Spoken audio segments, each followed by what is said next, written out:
Minhas amigas e meus amigos, alegrias! Enfim, chegou o último dia do governo Bolsonaro, está chegando ao fim a era mais difícil da história republicana do Brasil, do nosso período democrático.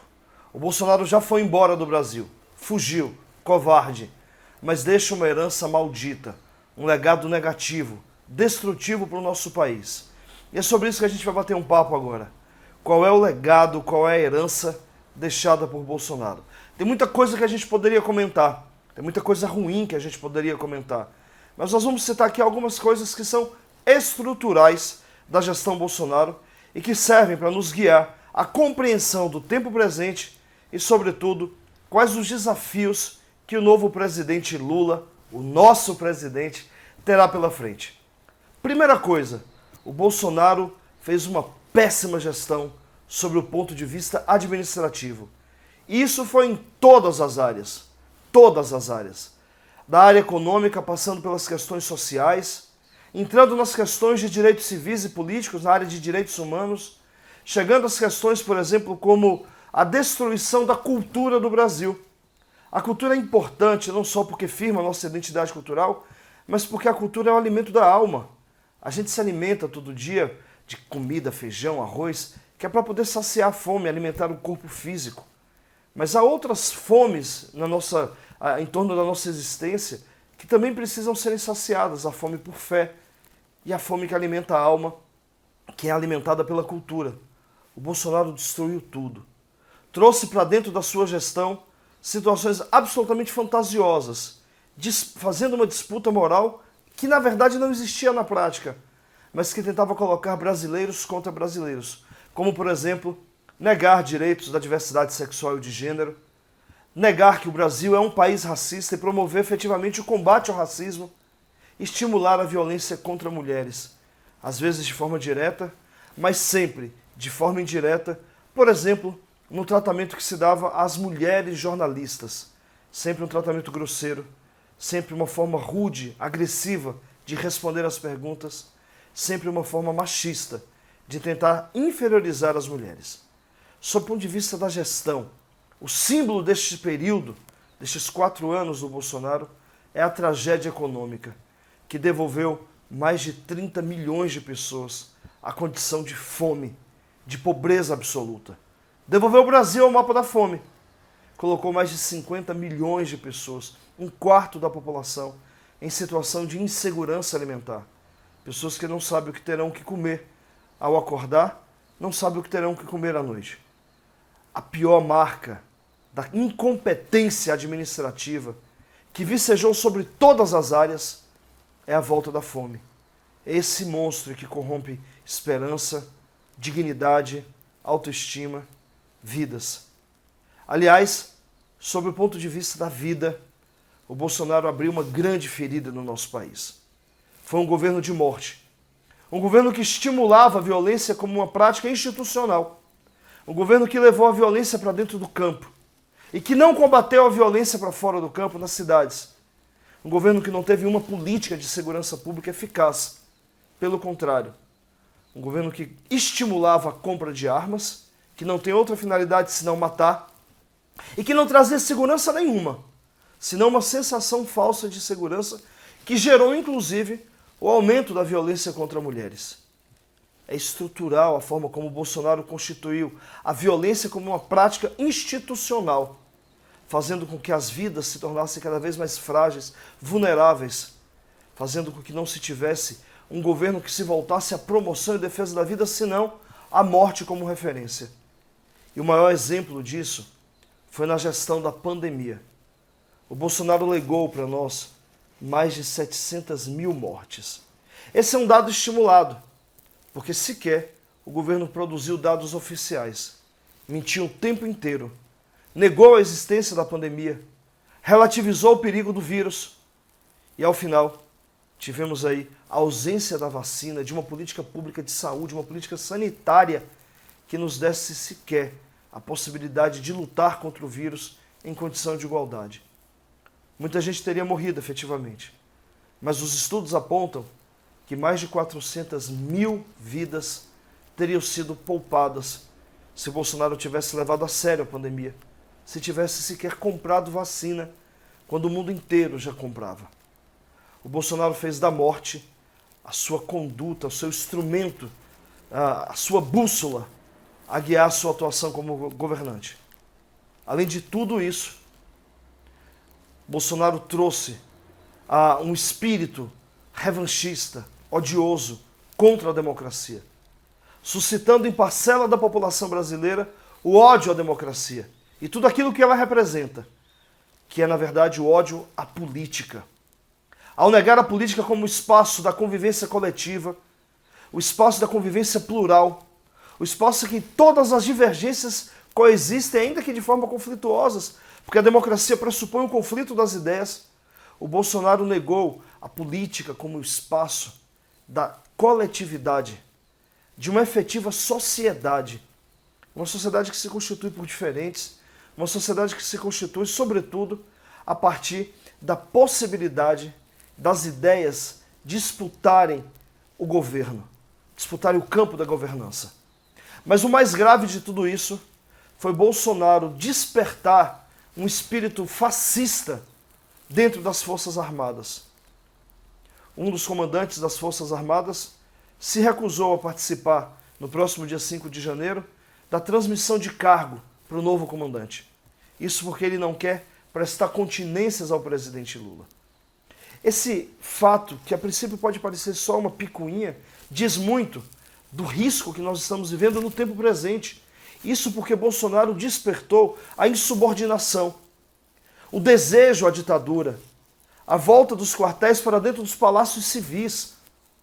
O Bolsonaro estimulou nas Forças Armadas, em parcela significativa das Forças Armadas, o ódio à democracia. Ódio esse que foi derrotado no processo de redemocratização, mas que vicejou, que teve muita força a partir do golpe de 64, que foi gestado desde a década de 50. Esses militares voltaram a ter muita força. As suas vozes, que antes pareciam vozes de lunáticos, de quem escrevia uma notazinha dizendo que 64 foi uma revolução, voltou a ter força de governança. O Bolsonaro estimulou que essas pessoas voltassem a defender a ditadura militar, a defender o golpe de Estado. Ele voltou mais uma vez a despertar o ódio à democracia, como o único instrumento possível da convivência na política. Ao negar a política, Bolsonaro negou a democracia e, como consequência maior, estimulou que as Forças Armadas brasileiras, as Forças Armadas, que são forças do povo brasileiro, voltasse a ter o desejo de golpear o Estado democrático de direito e governar de novo o Brasil, mais uma vez sob o manto do autoritarismo, mais uma vez sob o manto da violência política, mais uma vez sob o manto da tortura, do desaparecimento forçado de pessoas, da tristeza e do medo. Se por um lado a morte foi instrumentalizada por Bolsonaro, por outro lado o medo voltou a ser a palavra na convivência, a palavra que guia a convivência política. O Bolsonaro devolveu o medo ao terror, porque passou a ser algo que nos perseguia.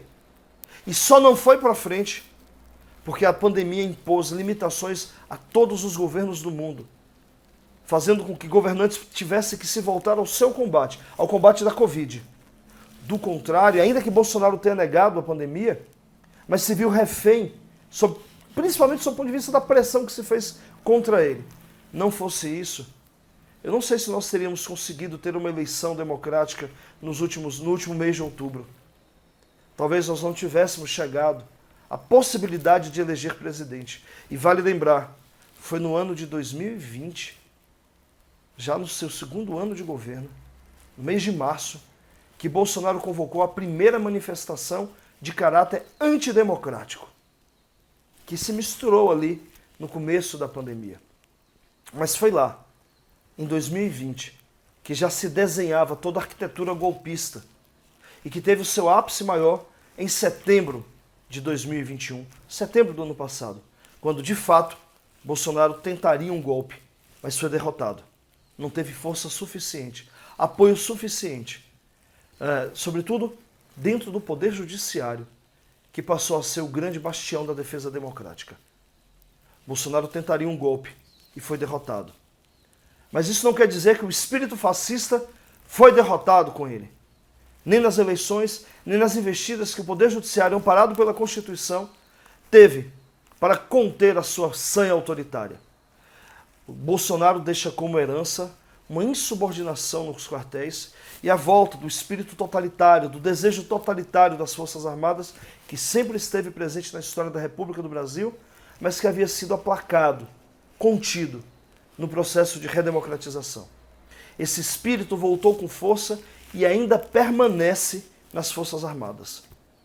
Esse será um grande desafio ao próximo governo que se inicia amanhã, ao governo do presidente Lula. O desafio de conter o espírito fascista, autoritário, antidemocrático e antipolítico que hoje goza de grande força dentro do Exército, da Marinha e da Aeronáutica. Ainda que se possa ter um ou outro general que seja mais democrático, legalista, no geral, as Forças Armadas passaram a se comprometer com o antidemocratismo. E a evidência de tudo isso é a leniência, ou mais o estímulo com todas as manifestações antidemocráticas nas portas dos quartéis. Os quartéis viraram espaço, viraram casa, guarida, para aqueles que atentam ou desejavam atentar contra a democracia. Eles acobertaram, e mais do que acobertaram, acolheram esses movimentos, porque eles são agora a expressão maior desse espírito fascista, totalitário e antidemocrático, que é o espírito próprio da antipolítica. Tudo isso, eu poderia citar outras tantas coisas, tem a ver com um processo real, concreto, nítido, de enfrentamento do espírito da Constituição de 88. Quando nós fizemos a redemocratização, nós aprovamos um texto constitucional da maior relevância. A Constituição de 88 é, sem sombra de dúvida, o mais importante documento político da história do Brasil. Isso porque a Constituição de 88 é a primeira a coadunar, a coexistir com aquilo que chamamos de Estado Democrático de Direito, com todos os valores que surgem depois da Segunda Guerra Mundial, de uma democracia plena, democracia essa que existe a partir da convivência da pluralidade, de um Estado que se volta à promoção da igualdade de todos e do combate às desigualdades e às diferenças, desde as desigualdades econômicas, mas também as diferenças de todas elas, de raça, de gênero, de cor, de etnia, de diferenças sexuais e de gênero, de diferenças regionais, de diferenças de idade. O Estado Democrático de Direito é o Estado que se volta à promoção do direito de ser diferente, fazendo com que o Estado brasileiro possa ser de todas e de todos.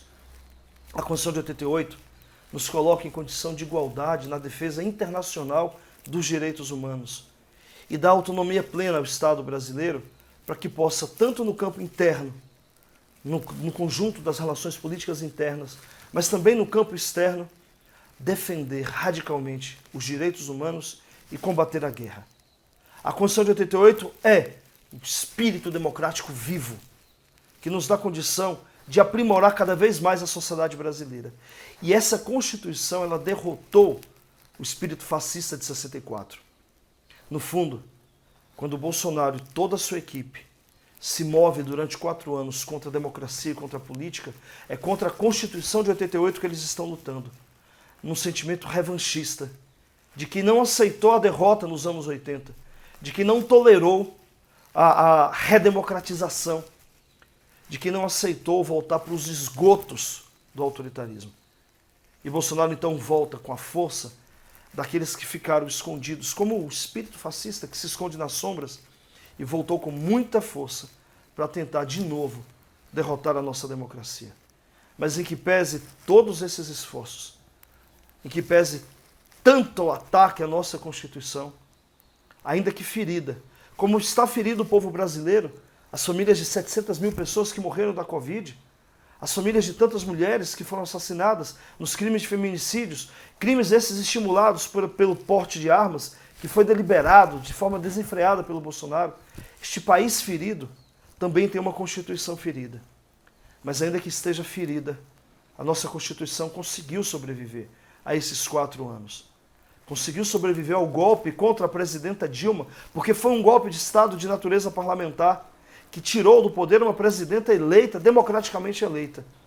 Essa Constituição precisa agora ser cuidada, porque é com ela que nós vamos reconstruir a democracia, recosturar o tecido social e voltarmos a ter um Estado democrático de direito que devolva a todas e todos felicidade plena ou a possibilidade de termos felicidade.